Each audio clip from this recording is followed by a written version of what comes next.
Saji Pogi Jishin Metokcham Rira Lingshin Yinde Gempadi Sangye Shindu Miteguargi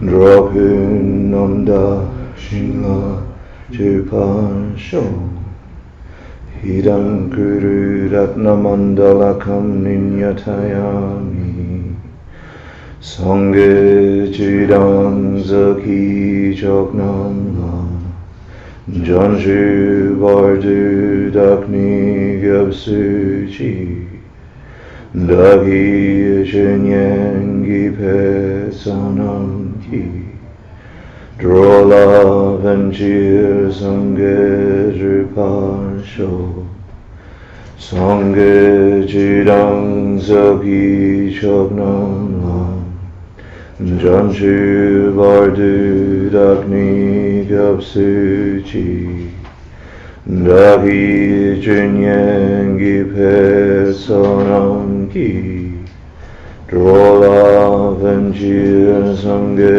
Drupasho Sangye Chidam Zaki Choknam Lam Janshu Bardu Dakni Gyapsuchi Dagi Shinyangi Pesanam Ki Drola Venchir Sangye Drupasho.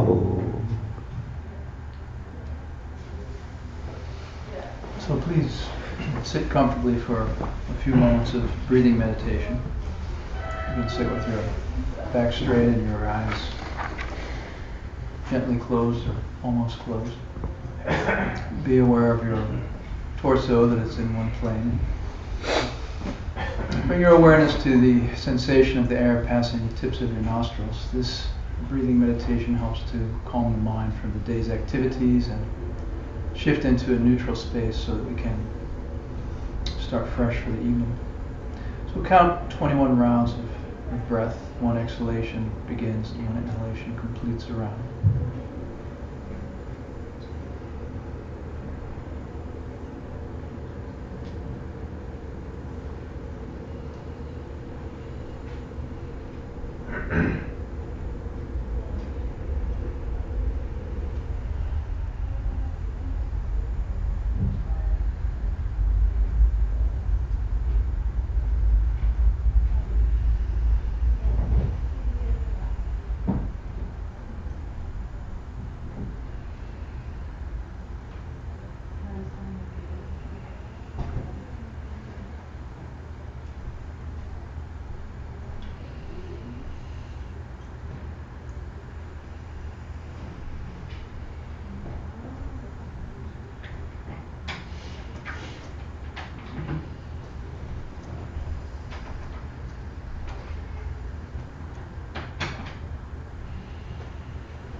In your mind, invite the holy being that you feel closest to join you.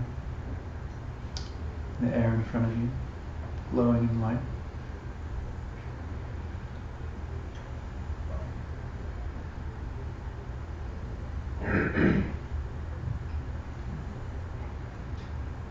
Feel their purity and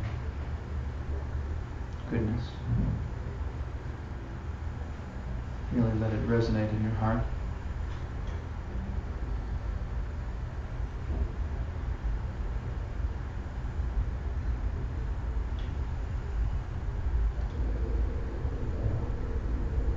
In your mind, you can thank them for coming. Ask them to guide you and help you and teach you.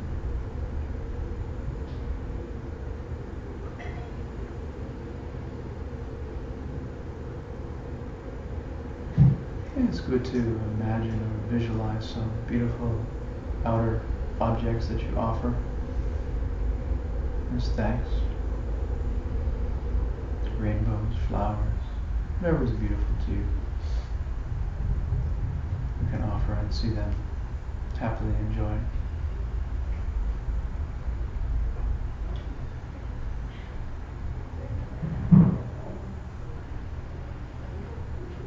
Think of your greatest goodness of the day, some thought or deed, speech. Recall it very clearly in your heart.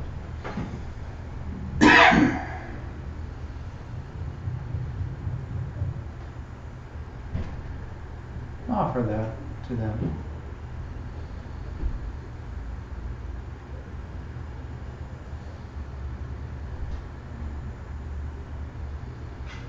Reflect upon your greatest negativity of the day, harming yourself or someone else through a thought or a speech or action.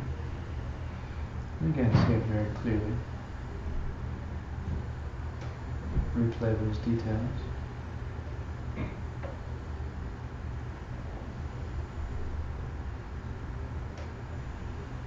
Feel some sadness or regret about it. Remembering that we aspire to help all living beings, and this was the opposite of that.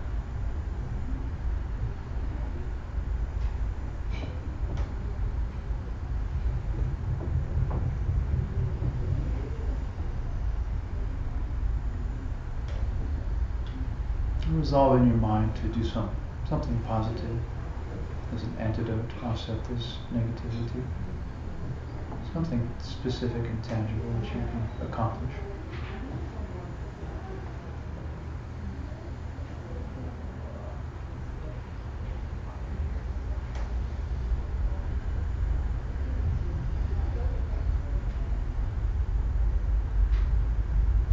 Ask the holy being that's with you to come closer and to stay with you and guide you always until you attain enlightenment, paradise. And see them becoming smaller and brighter, moving to the place above your head, facing forward with you as your crown ornament.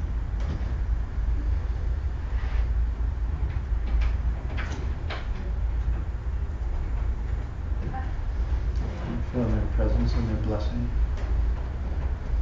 And particularly ask them to help understand the subject matter tonight, to bless us to make it clear and have deep impact and deep meaning. To speed us on our path. Help us gain the spiritual realizations we aspire to.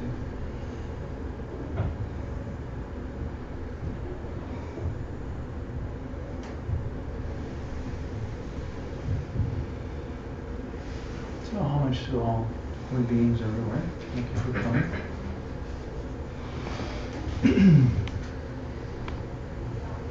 Anyone doing or done the quiz? I think perhaps it's good to do the quiz in the break for as a take home if you're doing. Okay. If you have any homeworks too, you can pass them to me.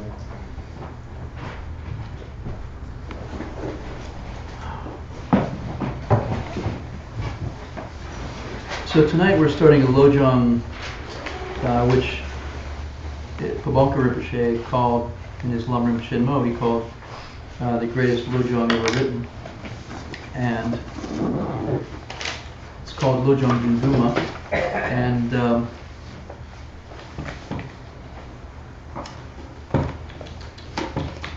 it's a 7-point training for developing a good heart. Lojong is translated as mental training.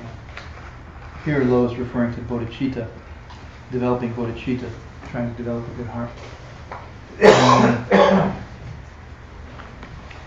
So this Lojong was initially written by someone called Tubal. You heard of the name? No. It's a Tibetan name for the Buddha, Shakyamuni Buddha. It means the king of the able Buddhas. And he's the first person credited with this. This is the Buddha himself. And he came down through a long lineage.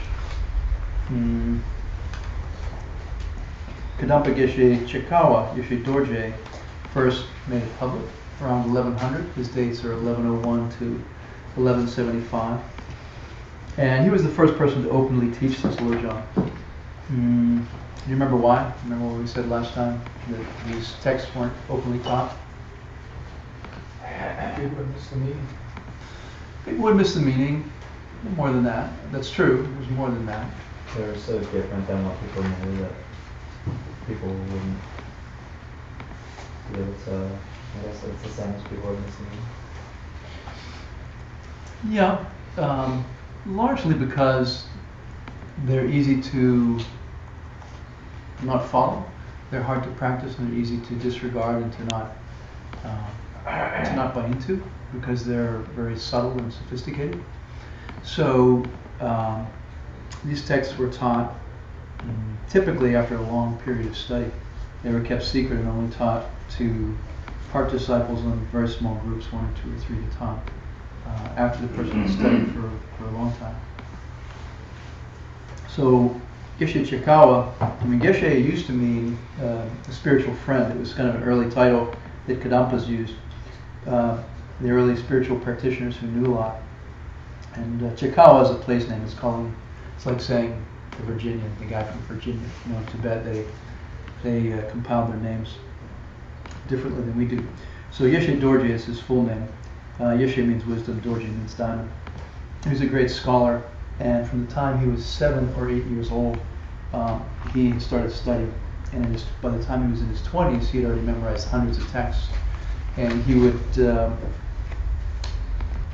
recite them, and he had memorized them, and he understood the meaning of them. So the text that we're using says at the bottom of his heart, Geshe Chikawa had memorized hundreds of these scriptures, but he still felt like he was missing something. He still felt like there was a hole there, and he didn't have what he needed to be able to reach enlightenment. And while he was a great scholar and accomplished saint, he was troubled, and the text said that he couldn't sleep. He felt dissatisfied. He felt like something was missing in his life. And back in the days of the Kadampa, they were sort of like, it was kind of like the Wild West and Wild Tibet, where they travel around and bump into each other and exchange teachings and bits and pieces and snippets of teachings that they had heard. And so the lineage tree is like a tumbleweed from those days, because this guy was teaching this guy, and was teaching this guy, and it was all over the place. So he was traveling, and he had the good fortune to meet another Geshe who taught him the 8 verses, Lojong in 8 verses that we spoke of previously. And he freaked out. He had memorized 100 major scriptures, and he got like 8 verses, right? 8 little small lines, and it totally blew him away, and he freaked out. And he realized that this is the thing that he was missing. This is the thing that he needs, and so he was very excited about it. And so he realized that he had to find the person who composed this. I mean, this is back when the great saints were alive, and they were composing these texts, and they were passing them on, right? And so he realized he had to find the person who composed this text. So he set off to Lhasa to find that person, right? So, which was who? It was the Diamond Lion, right? We talked last time about Diamond Lion. He wants to find the person who wrote the book, Dorje Senge. So he set off to Lhasa to try to find him. And obviously it takes a while, foot, horse, whatever. And he decides to give up everything. He leaves his home, he leaves his established life. And he goes to Lhasa to find him and to look around for him. And so after some time he gets there, and he arrives and inquires around the city for him, only to find out that he's already passed away, he's already gone. So then he's distraught, right? He feels like he freaks out again, feeling like he can't learn the verses, he can't learn this essential material from the person who wrote it. So he asks around Lhasa again, and he says, well, is there anyone else who knows this material? Who was his best student? Who did he teach it to? Who holds the lineage, and where can he get the instructions and the trainings on how to practice these 8 verses? Right? And so he finds out, they tell him that there are 3 people, 3 great Kadampa scholars who hold the lineage, but there's a problem with it. There's a problem between these 3 scholars, and there's an argument between these 3 scholars, and they're all struggling. In feudal Tibet, in ancient Tibet, there were kings and thrones and regions and regents, and so, if you're a throne holder, you had a lot of power, you had resources and assets and all the rest. So the heir to Dorje Senge would be the throne holder. And so he finds out, Geshe Chikawa finds out that these 3 great Kadampa scholars are all struggling for the position of the throne. Who's going to be the number 1 person, right? Who's going to be the number 1 person on the throne? And so he gets very depressed, because these Lojong teachings are all about giving the benefit to everyone else, putting others first, right? Et cetera, deep, profound teachings on how to do that. And so here he arrives in Lhasa and finds out that the 3 main lineage holders from the great master who composed these texts are tussling over the throne, right? So he gets very depressed, and so he says, I'll go to Longritan, which is a plain outside of Amdo. It's like going out to the Midwest, it's like going out to the middle of Utah or something. He decides to just leave. He gets all depressed and he just says, I'm going to go out. He starts packing up and getting ready to go. And so someone asks him, where are you going? What's going on? Why are you leaving? And he says, I heard about the problem between these 3 guys who are next in line for the throne. And they aren't practicing Lojong at all, right? I mean, they're supposed to be Lojong lineage holders. They're not practicing Lojong. So the guy says, wait a minute. You misunderstood. You didn't get the nature of the problem. They're all struggling to give the throne to the other person. They're all saying that, no, you should have the throne, not me. So they're perfect diamond lion followers, right? The struggle that's going on is not that each one says he should have it and he's better than the others. It's the opposite. He's saying the others should have it instead of him. The other one is more talented than he is, more capable. So he gets very happy. He decides to stay in Lhasa. And then when he's there, he meets a geshe named Sharawa, Sharawa. So he appears to be a grandson of Lord Atisha, who's a great Lama. So there's a lineage where these things come down to us. And he meets Sharawa and asks him if he can teach him Lojong. So he agrees, and for 12 years he studies. He studies Lojong for 12 years with this master. He teaches him all the great philosophical books of India. He teaches him Majjhimika, Prajna Paramita, Pramana Vinaya, Abhidharma, right? And so he becomes a master of those books. So for 12 years during that time, Sharawa is teaching the Lamrim in public. Teaching in public was not common for a lot of these texts. So after a while, he says to him that I think you're worthy to hear the secret teachings, the secret Dharma. I can teach you the real thing now. And so he taught him Lojong Dunduma, which is what we're going to study tonight.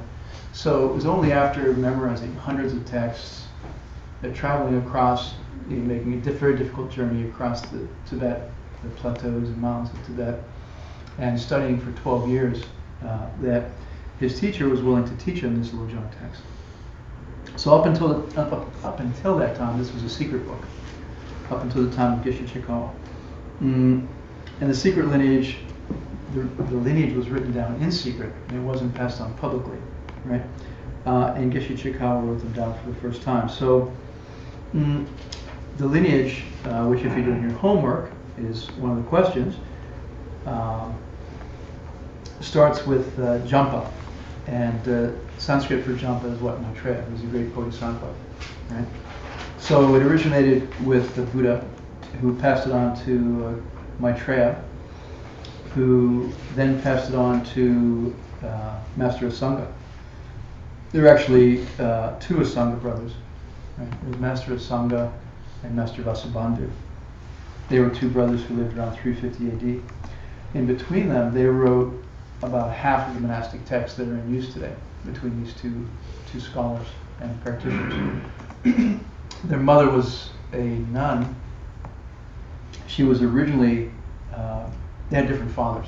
So it was one mother, two fathers for the two sons, right? So, What was the other one's name? Master Asanga? Vasubandhu and Master Asanga. So she had a vision that if she were to bear children, they would become great Buddhist saints, which in fact came to pass, and they composed the monastic texts, many of the monastic texts. But the vision was that she would have one child with a king and one child with a Brahmin. And so she obeyed the vision. You know, she was a nun.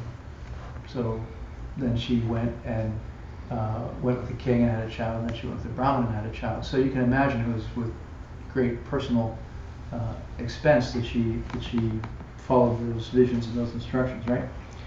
So that's they were the next two great saints in the lineage. And then Sir Lingpa is the name of the next master in the lineage. Sir Lingpa means Lama of the Golden Island. Where's the Golden Island?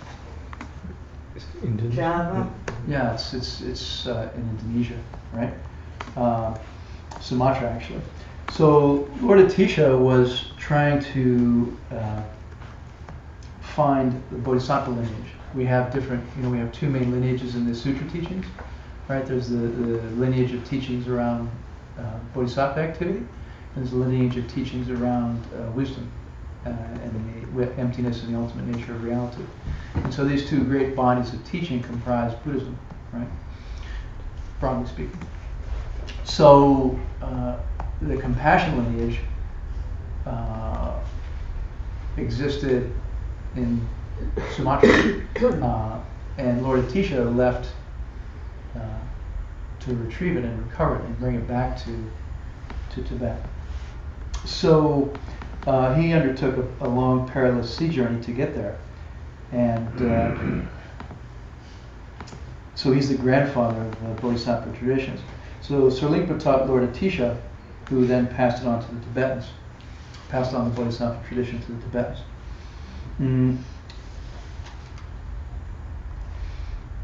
So after that, the tradition was passed on to Dromten, who was Lord Atisha's most famous disciple, and he was a great facilitator of Lord Atisha's teachings. A lot of people say he was an emanation of a tantric deity. He would always show up at opportune times with a bag of gold or provisions or food or mule train or whatever was needed to facilitate Lord Atisha's teachings. He never became a monk but had lifetime lay vows. So Atisha, when he arrived, couldn't even speak Tibetan, right? Atisha traveled from India. And so when he arrived in Tibet, he didn't even know the language. And so Dromten facilitated him teaching and spreading the Dharma in Tibet. So he helped quite a lot. And then he had a student named Patawa, Geshe Patawa. And he began to teach, Geshe Patawa began to teach the Lama publicly. So,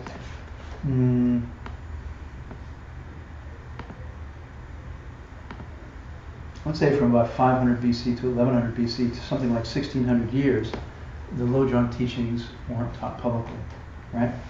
That the masters of the past felt that they shouldn't be taught to people openly, right? And Master Shantideva in his text says, people really, by and large, aren't ready for the idea of exchanging themselves and others, that other people are as important or more important than themselves. Most people would just automatically reject that idea and think that they're the most important one around. So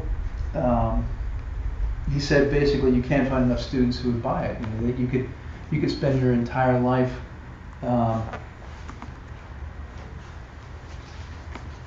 training in these things, and most people aren't willing to do that. So most people would rather concentrate on what will help themselves rather than concentrate on what would help other people, right? So to have someone say, look, you need to devote every minute of every day, your every waking hour, your every thought to how to help others and how to benefit others is a difficult concept, and is not a concept that is readily accepted in most societies, right? I mean, particularly perhaps in barbaric societies 1,000 years ago, right? We could think that perhaps we're more civil, I'm not sure, but that'd be the idea, right? So it's basically too deep for other people. So either they would diss it, they'd say that's crazy, verbal disrespect, or mentally they would just sort of say it's a dumb idea to themselves, or we could do what we do, which is like just kind of go, oh, that's interesting, that's nice, and then go on with your daily life, right? It's just like, okay, now I got other things to think about. That was a nice interlude, and it was an interesting notion, and what's on TV tonight? Let's go out to dinner, whatever. So, the concept of taking care of other people and devoting your whole life to other people is like, you kind of have to be a spiritual Einstein, in a way, to sort of really get into it and buy it, almost. It's beyond most people. If you go to any group of people, right? Yeah, if you go to any group of people, and you go out to the pub or any group of people, and you say, you know what? You should always be thinking about everyone else here more than yourself. It's going to be hard to get by. So that's the general idea. Yeah, Bruce. Well, it's certainly difficult and subtle, shadow of a doubt, but it's a lot to take in one bite. If somebody had background, Right. and really you need background to appreciate any number of subtle spiritual teachings, Buddhist and otherwise. So to say that people couldn't take this from a standing start and infer its obvious implications and then take it up as a heartfelt practice is no surprise, but then neither are a whole host of other things. So you'd have to long run it. You have to give them the context and say, it's really not so strange if you come to the point where you believe that there's no you to cherish and no other to take advantage of. But you'd simply have to receive the conclusion with the setup, and that would take time. Yeah, I completely agree, and that's why they taught it on an individualized basis. They said, you know what, they didn't say, I'm not going to teach it, the lineage would have died out. They said, after you've long-rimmed it, and after I've checked you out, and after you have context, and after you've grounded yourself appropriately, and I can see that you can handle it, then I'll teach it to you. So it's like that. But Geshe Chikawa, he took a different position. He said, you know what, he was almost self-deprecating. He said, I can't judge who has the capacity to understand and practice these things or not. So, because there are people out there who may be ready, and I couldn't know that, I would rather teach it so that the people who are ready get it, even if those who aren't ready don't get it, So that was his position. So he was the first person to teach it publicly. And after he began to teach it publicly, then it branched out to all the different traditions and all the different lineages in Tibet, and it caught on quite quickly. Nulchu Dharmabhadra is one of the main holders of this Lojong. He's very, very important Navajayogini lineage. So it came down to Pabonka Rinpoche and then Sridhar Rinpoche, who's Ken Rinpoche's main lama, and to Geshe Geshe Michael. So we have a very strong tradition of this practice in our lineage. So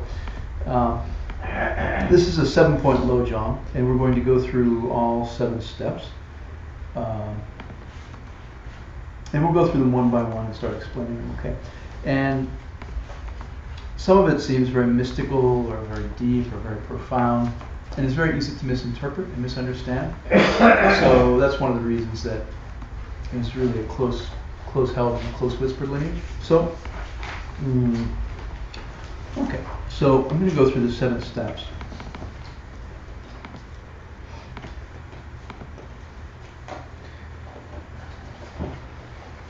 You want the Tibetan, or you don't want the Tibetan? What do you think? Yes. You do want the Tibetan? Okay. Please say Nundro. Nundro. Tengi. Tengi. Chu. Chu. Tempa. Tempa. So Nundro means comes before. Okay. Preliminaries. It refers to preliminaries. In Buddhism there are preliminary practices. There are sort of standard preliminary practices in general. But which often refer to a set of practices like 100,000 prostrations, 100,000 Vajrasattva mantras, 100,000 mandala offerings. Some traditions really emphasize that as a method of softening yourself up to really help with your Dharma studies, and that's not what it refers to here. Okay. Tengi means foundation, and Shu means Dharma. Dempa is teaching them. So these are instructions on foundation attitudes that you need before you do anything else. Okay, sort of preliminary attitudes. Right? It's like anything, you know. If you're going to succeed in your athletic endeavor or your dancing endeavor, you got to warm up. You have to get ready. You have to do some preliminaries, right? So same thing with spiritual practices. If you're going to engage in some kind of deep spiritual contemplation, you've got to get your mind in the right space. Stop thinking about the other stuff.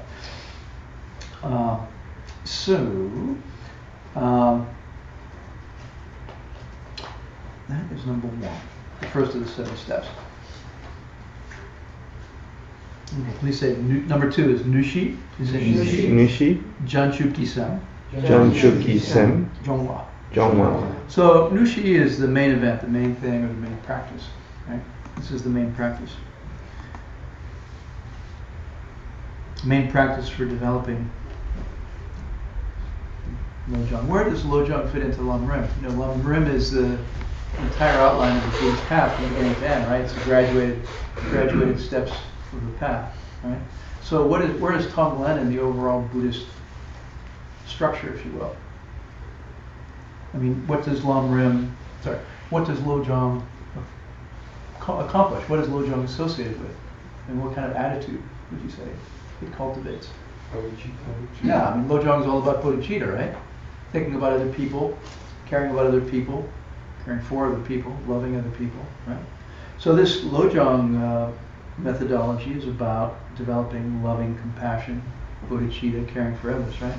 So Lojong relates to the bodhisattva and bodhicitta element of the Lam Rim. So Janjukki is bodhicitta and Jongwa is developing. All right. So this is developing the wish to benefit all other living beings, right? To bring all other living beings to complete enlightenment, absolute bliss, to full happiness. Yeah. So if you're a bodhisattva, then you are pledged. You take vows and you pledge to lead all other beings to ultimate happiness, right? And then there are 2 levels, right? Ring a bell? Ultimate. Relative and ultimate bodhicitta, you talking about? As a bodhisattva, you're either an aspiring bodhisattva or you're an engaging bodhisattva, right? If you're an aspiring bodhisattva, you have the ideal in your mind. You think, yeah, I love that ideal. I'd love to be able to help all other beings, right? But it's still just at the level of thinking about it. You're not really doing it. Yeah. So that's aspiring, being an aspiring bodhisattva and having aspiring bodhicitta. And then, if one actually starts to engage in that behavior and that lifestyle, then one's engaging in bodhisattva activities, right? You take the vows, or you engage in that practice, yeah. So and it's the decision to reach a state of absolute bliss for every other living being is not a great hardship, and it's not a great suffering, right? I mean, to say I'm going to attain blissful mental and physical states so that I can help every other living being you shouldn't have to have somebody twist your arm, right? It's not like, I really don't want to. So, the idea that by cleaning up our own mind and making our own mind pure and making our own body pure, that we can achieve a state of total bliss surrounded by holy beings, and then go and teach other people how to do it. It shouldn't be too terrible, right? Shouldn't be such a turn-off, so not obligatory. So this whole idea of being a bodhisattva and developing these lojong skills, it's not a horrible thing. So you're not depriving yourself of anything. Very often when we talk about these things, serve other people, help other people, benefit other people, the natural reflexive reaction is, well, then I'm suffering, and I'm not getting. Then I'm not looking after myself, and I'm not getting from myself, and somehow I'm disadvantaged, and somehow I'm going to suffer in the end, right? So it's not that way. You're not depriving yourself of anything. You're actually getting to paradise faster and helping other people get there faster by engaging in Lojong practices and Bodhisattva practices. Okay. So this number 2 is the main practice for developing bodhicitta. Right. So first we have the preliminaries. The first step of this 7-step practice is the preliminaries. The second step is engaging in the main practice, right? Okay. And then the third step, please say Kien Yen, Kien Yen, Janchukki, Janchukki, Lamdu, Lamdu, Gyerwa. Gyerwa. So Kien here means circumstances, and Yen means lousy or bad circumstances. So when lousy things happen to you, right? When unpleasant, miserable things happen to you.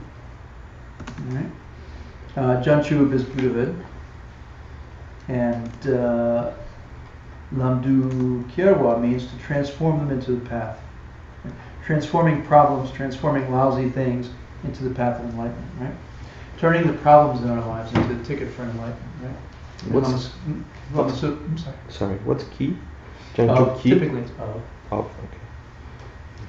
So, if you can't get rid of your problems immediately, I mean, if problems arise and there's no way to stop it, then what do you do with the problem, right? Use it. I mean, use it as a fuel for the path. Use it as a basis to get enlightened, right? Use them as a vehicle. So, turn them around, right? Something that could have been an obstacle to becoming enlightened becomes a basis to practice and a fuel for becoming enlightened, right? Something like that. Okay, number 4. Please say Setchik, Setchik, Ginamlan, Ginamlan, Drine, Drine, Tempa. Tempa.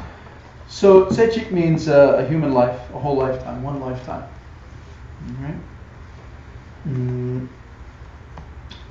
Nyamlen means a spiritual practice, meaning doing a practice as opposed to the theory of a practice, like an engaged practice rather than a mental, theoretical idea of a practice. Right? So kind of a nuts and bolts doing it sort of implication, right? And then Drilme means all wrapped up into one, in a nutshell. Tempa is instructions. So number 4 is, they give these brief little sentences, which are instructions, sort of pithy advices and instructions, right? It's like saying that you've engaged in the main practice, you've used the problems in your life to engage in the practice and to do the practice, and now number 4 is saying, let me give you all these little advices for your life. Okay, so it's like, I'm going to give you lots of pithy little sayings which will help you in your life and help you continue to live with Lojong in mind, right? So now that you've finished developing a good heart, here's some advices, here's some pith instructions. That's number 4. Number 5, please say Lojongpe. Lojongpe. Tse. Tse. Lojongpe Tse. Lojongpe Tse. Come on. Feeling Lojongpe Tse. Lojongpe Tse. All right. So Lojongpe means finish developing, and Tse is when. So when you're finished developing the good heart, right? How do you know when you're finished developing a good heart? How do you know when you have a good Lojong practice, right? So, like in the Lam Rim, right? It's very clear. This is when you've developed renunciation, right? Bodhicitta, when spontaneously, of its own accord, you don't want the things of this life, right? The natural. You don't have to sit down and do a line of reasoning to say, I'm tired of the problems of the world. It's just this spontaneous arising day and night that you're tired of the problems of life and you want to get out of it, and you have other priorities, and your priorities are to get out of suffering first and foremost and wholeheartedly, right? So number 5, he explicates and elaborates upon how you can tell when you reach the point when you've got it, when you've got Lojong, when you've got the Lojong practice down. Okay. And number 6, please say Lojong. Lojong. Gidamsik. Gidamsik. Lojong Gidamsik. Lojong Gidamsik. So Lojong means what? Developing a good heart. Yeah, developing a good heart, right? Damsik are pledges. So it's kind of like promises that you make to yourself, vows that where you promise to yourself that you won't give up, right? So we'll go into that. Number seventh point. Please say LOJONG. LOJONG. Gilabja. Gilabja. LOJONG Gilabja. LOJONG Gilabja. So labja means advices, and so these are little tricks and advices for developing a good heart. Finally, okay, that are offered. So those are the 7 points, and then we have the text itself, the LOJONG text itself, which is in the reading for tonight. And these are little short 3 or 4 line verses. Okay? So we'll start to talk about them. There are some really difficult points, and as you go through the reading, there are a lot of verses, and we don't have time to talk about all of them. So I want to focus in on the more difficult verses and the more mystical verses and the more easily misunderstood verses to make sure that there's no confusion and misunderstanding about it, right? So let's see.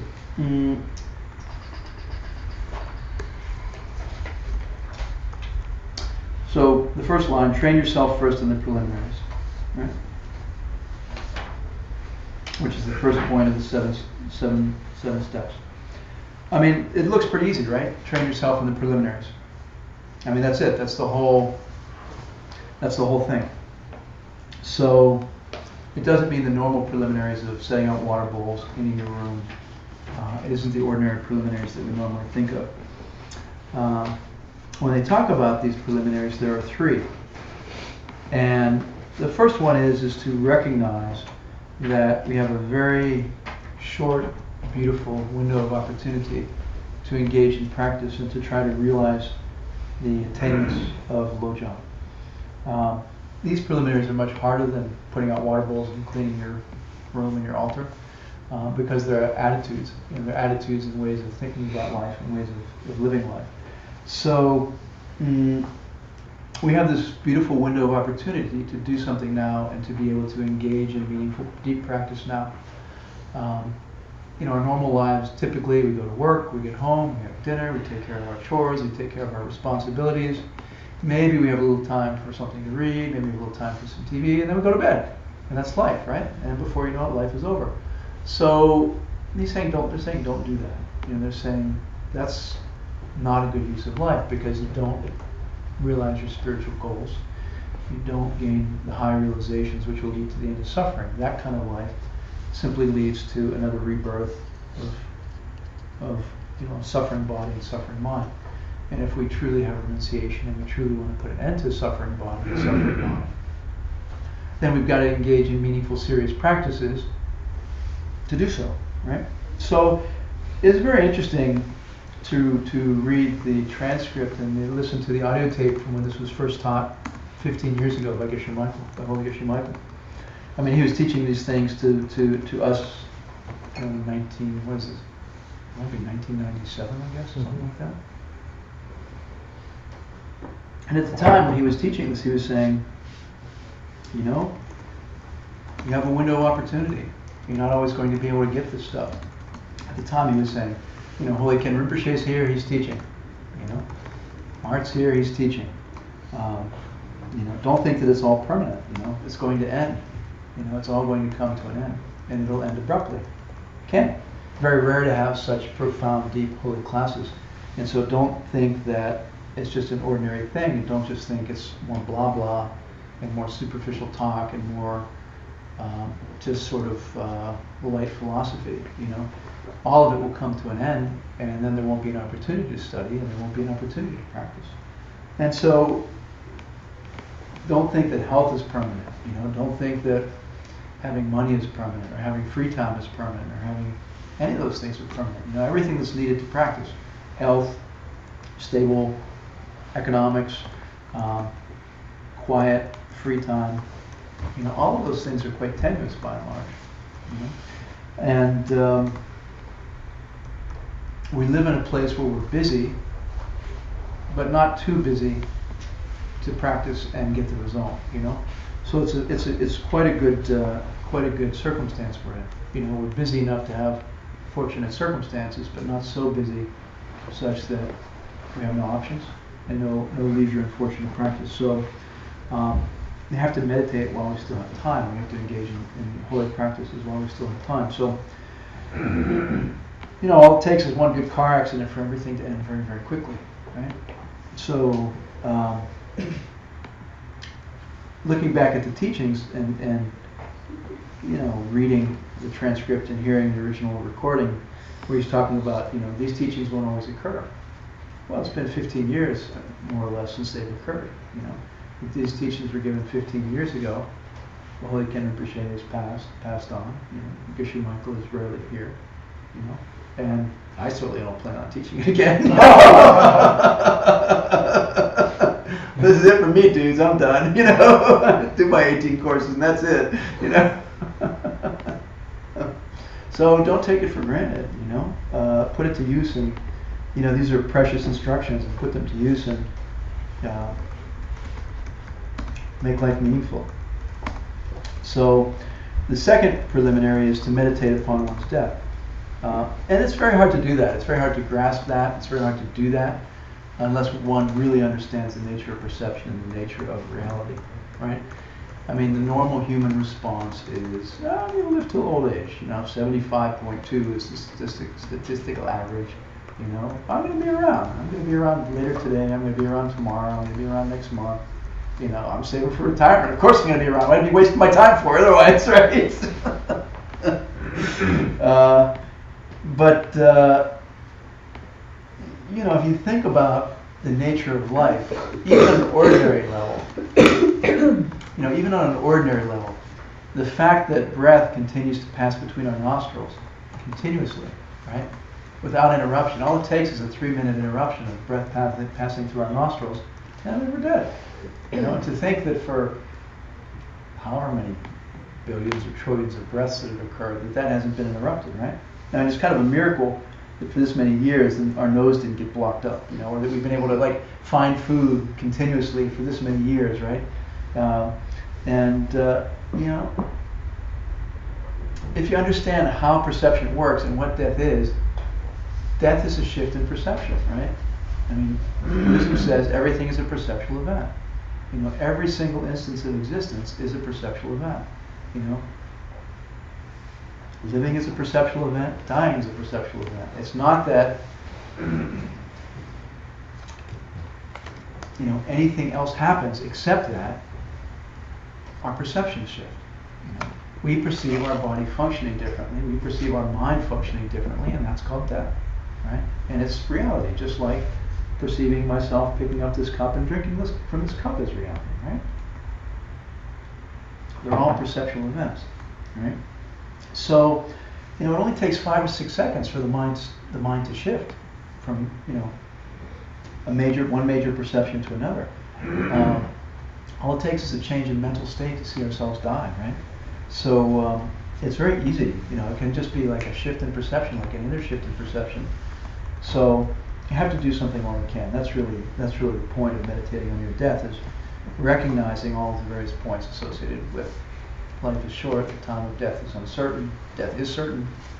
What are you going to do? Gain that realization, keep it in the forefront. But as Steve Jobs said, live every day as if it were your last. When he did his Stanford commencement address, his famous Stanford commencement address.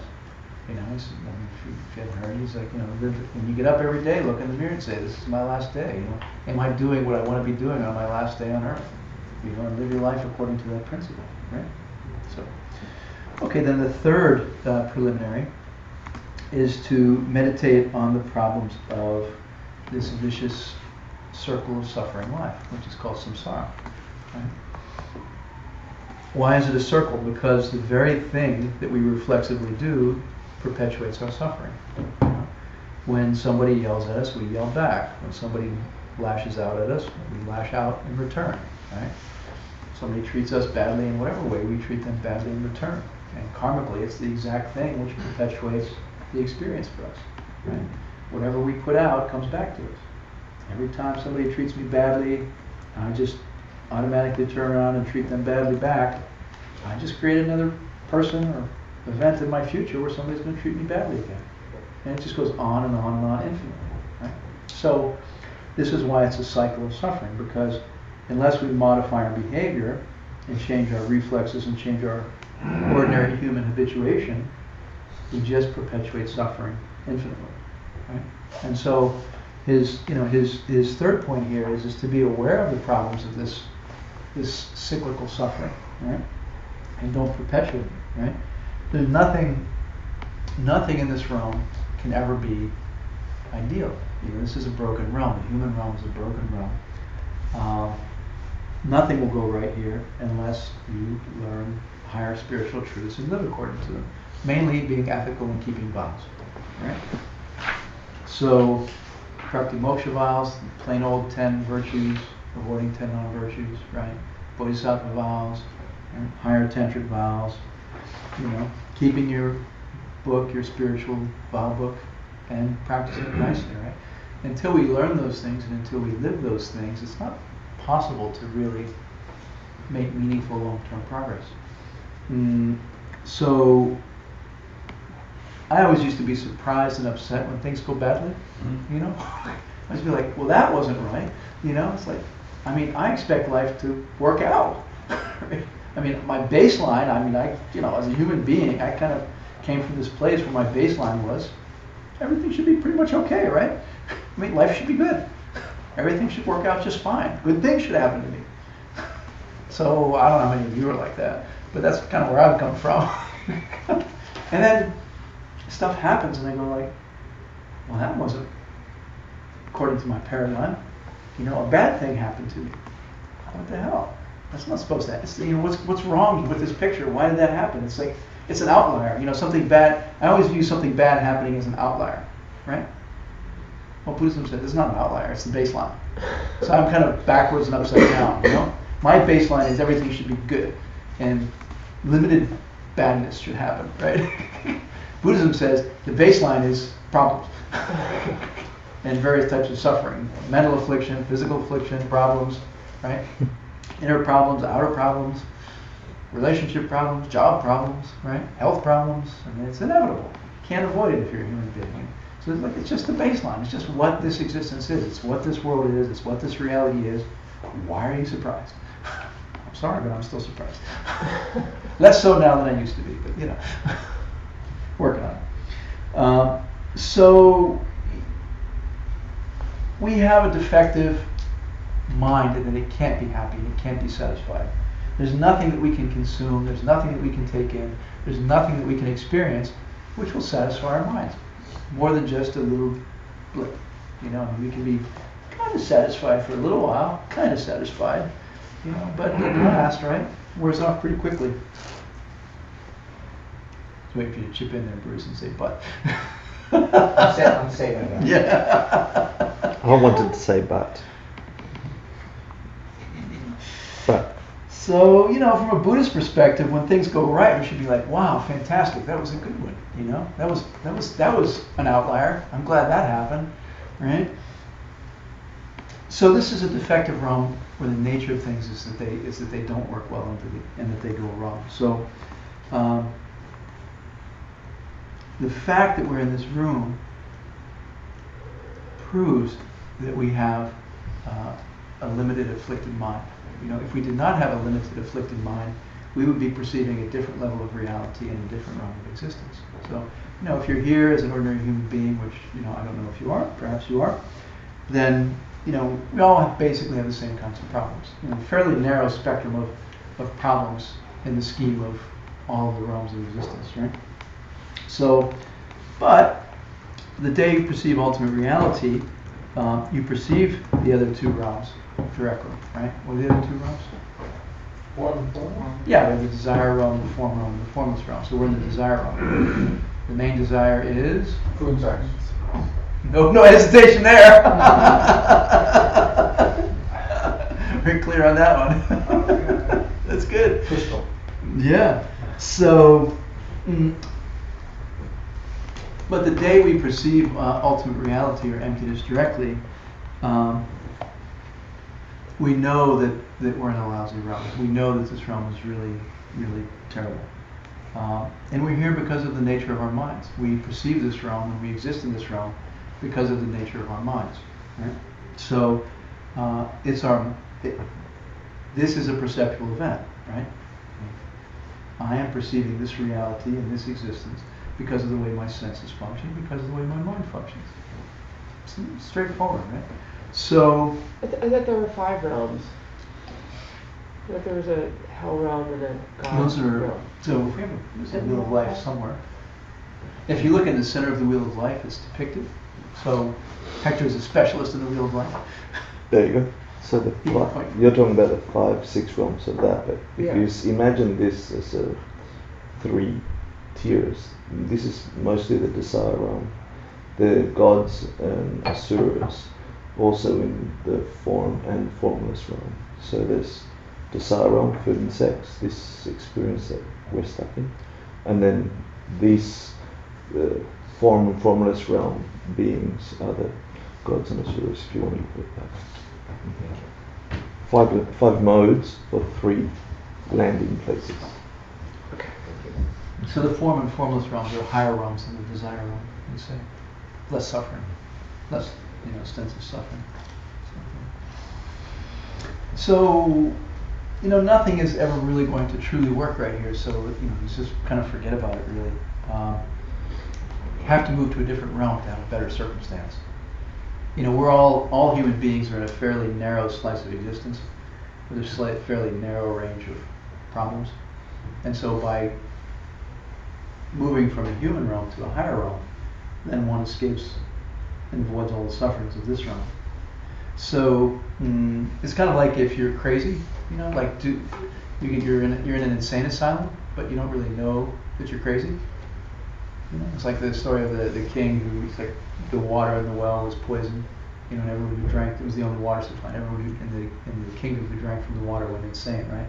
So he marked an X on his forehead, so that when he had to drink eventually, he tried not to drink, and he had to drink eventually. He marked an X on his forehead so that he could remember that he had gone crazy from drinking the water in the well. So he had to eventually drink the water, and then he said, "What's this X doing on my forehead? Why?" He said, "I'm normal. Why did somebody write an X on my forehead?" And it's like that. We have to recognize that we are not in the right place, not in. From a spiritual perspective, if you talk about being in a good place or being in the right place, this isn't it. A higher, purer realm is, right? I mean, nirvana or enlightenment, right? So it's hard for us to understand and acknowledge that this realm is not the realm that we're supposed to be in, or is not the only realm that exists, or is not desirable to live in. It's a very rare person who says, "You know what, I'm here, I'm born here, I'm incarnated here, I'm living in this realm, but I know there are other realms of existence which I can't perceive with my ordinary mind and my ordinary senses. And this is a very limited realm and a suffering realm, and I need to work for my infinite future existence so that I don't always incarnate and live in the suffering realm, so that I can, have the infinite future in a paradisical realm, right? In an enlightened realm." So, we're crazy people in this insane asylum trying to figure out that we're here, right? So, I mean, we aspire to a good job, good place to live, good relationship, good clothes, trappings, but that's not the point. The point is to simply leave the realm. I mean, given a choice between being, the richest, most powerful person in a lousy place, or being in a better place, which does one choose? Well, some people choose the former, right? I'd rather be Lord of the Hell Realms than somewhere else. So it's really what we're talking about, is saying, rather than spending all of our time and energy on trying to climb the ladder to a better position in this realm, to just say, I'm not going for that game. I'm not doing that. I'm aspiring to a totally different realm, a higher realm, and not striving for the things of this realm, but striving for the highest thing possible, right? So like that. So that's the preparation. That's the state of mind that we're trying to cultivate, right? So thinking about our opportunity and how precious and rare it is, realizing that we don't know how long we're here and how long we'll have the opportunity, and that while we are here, there's not much. That while we're here, the stuff we could be pursuing isn't that great. You know, we're here for we don't know how long. We have a little window of opportunity. Don't waste it on mediocre stuff. Don't waste it on chasing mediocre stuff. Go for the best stuff. Yeah.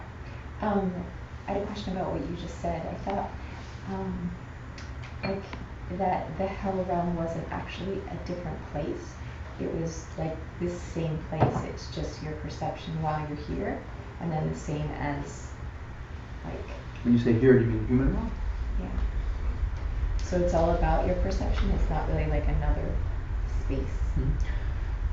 So this relates to phenomena, right? Valid perception, and what is a valid perception? So, I mean, say there's a being here that we can't perceive right now. Different senses, different kind of mind perceiving everything as suffering, right? For them, they're in a suffering realm, and it's a valid perception. But we can't perceive that, so it's not a valid perception for us. We can think of it, conceive of it perhaps, but it's not our real experience and our real valid perception.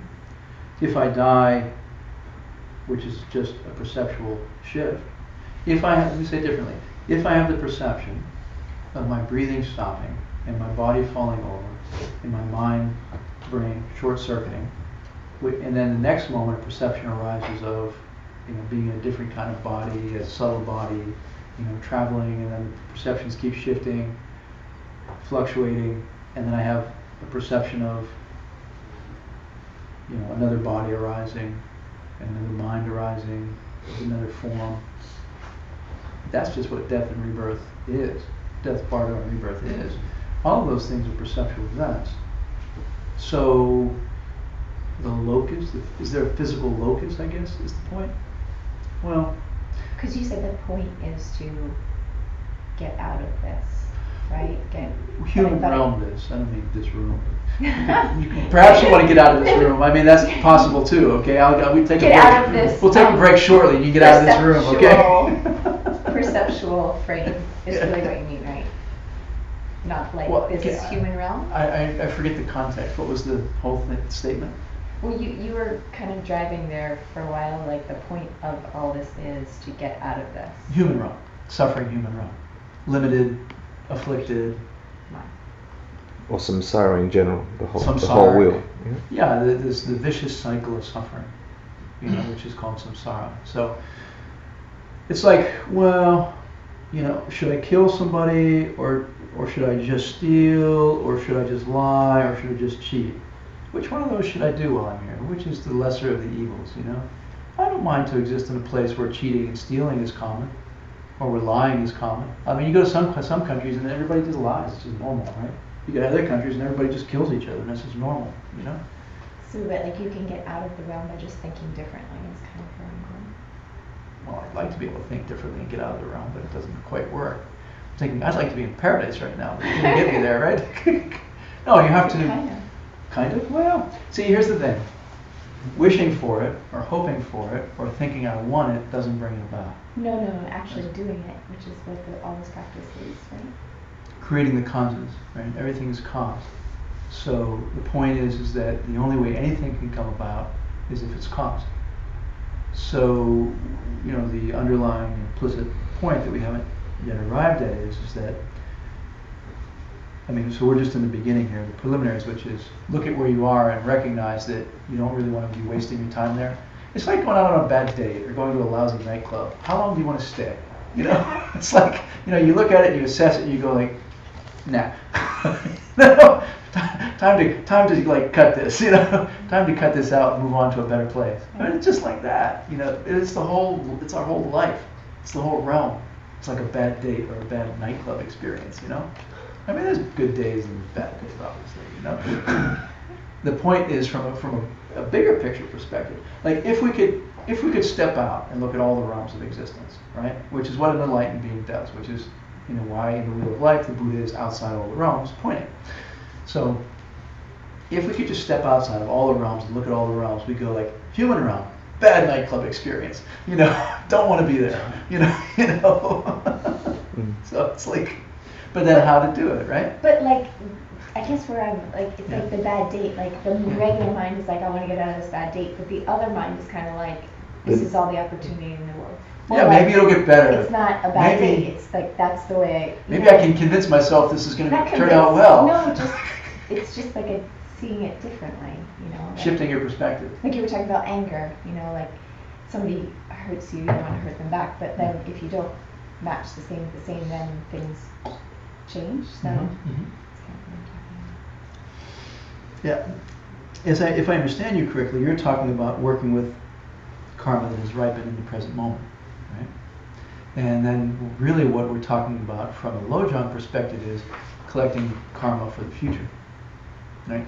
So it's important to say that karmas which were collected in the past ripen, say, in the present, and how I respond in the present collects the karma of this and the causes in this moment, which will produce a future result. So, you know, to take a karma, to collect a karma and ripen a karma in the present moment is quite rare. It's not normal, not typical. Like any seed has the gestation period. You know, it's not like you plant your sunflower seed and 10 seconds later you get a full-grown sunflower. And it takes time for it to bring a result. So I guess what I would reframe it to say, what you're doing in the present moment is working with your mind to collect the causes for the future results you want, which is Lojong. I'm not sure. Is that answer what you're addressing? I'm not sure. Whatever. Okay. Oh, good enough. Yeah, I mean, but if I didn't address it, please, I'm happy to address it. John, It's fine. Okay. Yeah. I mean, aren't we transforming the bad nightclub experience into fuel for the path? Depends on which step of Lojong you're on. What step was that? Number 3. Yeah, we're on number 2 right now. But yeah, we're on the preliminaries. We're on step 1. But anyway, yes, we're gonna. Yeah. There were 3 parts to step 1, which was the preliminary. He's just giving us, with this attitude, you should practice. We haven't started the practice. So, you know, the Lojong is the practice of working with the mind and training the mind to have bodhicitta towards everyone else and put everyone else first and having loving kindness towards everyone else. And there's these 7 steps involved in the practice. And so, you know, he's saying, okay, first the preliminaries before you really jump into it. And the preliminaries involve looking at where you are and looking what your situation is, having an objective frame of reference that says, hey, I'm healthy, we're moderately happy, I got time, I got opportunity, I can focus, I can think, you know, I don't have anybody trying to kill me or, you know, not working like a slave, and, you know, I don't know how long I got. So take a step back and stop thinking that more money is the answer to life, and stop thinking that a bigger house or a better place to live is the answer to life, or a better date's the answer to life, and, you know, have higher goals and have higher principles and be motivated by all that. So that's the preliminary. And with that, step into Lojong. And then once you have that motivation established, once you have that attitude, then you begin the actual practice, which is step 2. So have a break and then we'll do the actual practice. There's a great, very brief story. Tell me if I get it right. No, go ahead. It's so good about this idea of how we have a limited view of what our potential is and, you know, the best we can get out of life. So they say there's 2 flies in Lhasa on a pile of poop, and they're talking. And correct me, anybody, if I get it wrong. There's 2 flies on a pile of poop. They're talking. They're eating their poop. One fly says, you know, there's this unbelievable place that's like total bliss and, you know, a paradise. and the other fly says, "Is there poop there?" Did I get it right?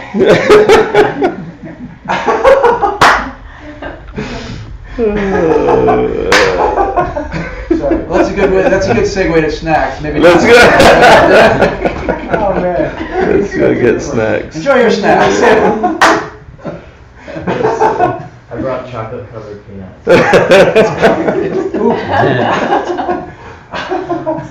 That was a good one. Yeah, please. Have a stretch. Thank you, John. I want to give you two. Actually, Yes, I'm not sure. I don't think I answered you adequately.